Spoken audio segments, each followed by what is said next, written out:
Interesantu, veselīgu un gardu produktu, kas ražoti mājražotāju virtuvītēs, Jelgavas novadā netrūkst. Vien pat tad, ja kāds no nišas produktiem iepaticies, iegādāties tos regulāri ir visai sarežģīti. Tāpēc pirms 3 gadiem mazie novada ražotāji apvienojās biedrībā Pārtikas amatnieki, bet tagad pašai Jelgavas centrā to biedrības veikaliņš jeb amatnieku sēta. Viegli neiet, bet mēs spējam rast šo kopējo valodu un šo kopējo vienošanos par kaut kādiem saviem šiem te mērķiem. Amatnieku sētā viena telpa tiks atvēlēta pārtikas precēm, bet otrā, kas vizuāli atgādinās istabu lauku mājā, būs amatnieku darbi. Būs arī šis te maize, desa, gaļa, protams, ja? Bet kopēji tas būs arī interesantāk, tāpēc, ka viņš nebūs kā veikals, bet viņš būs sēta tomēr. Un tā otra telpa mums tiks veidota tā kā tāda mājas istaba, kur cilvēks varēs justies ļoti ērti un brīvi.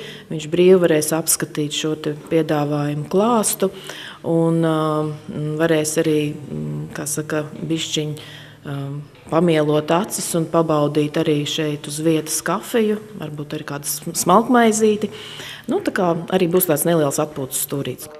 Pat labi jaunajās telpās vēl rosās dizaineri, un lai gan interjers tiek veidots lauku stilā, krāsas ir košas un dzīves priecīgas, bet par to, ka šeit mājo zemgalieši, ikvienam apmeklētājiem stāstīs interjerā iekļautie etnogrāfiskie raksti.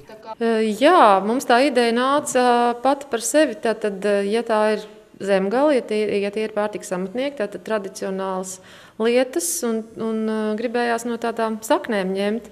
Un tāpēc es papētīju latviešu tautas rakstus un izvēlējāmies zaļinieku vai nu zeķu vai cimdu galu. Un tā viņš tā tapa, tā kā mēs to realizēsim.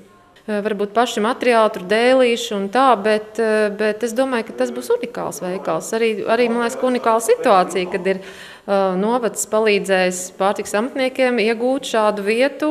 Unikāla situācija, kad vienkārši mēs kaut ko tādu radam, kas nav nekur citur.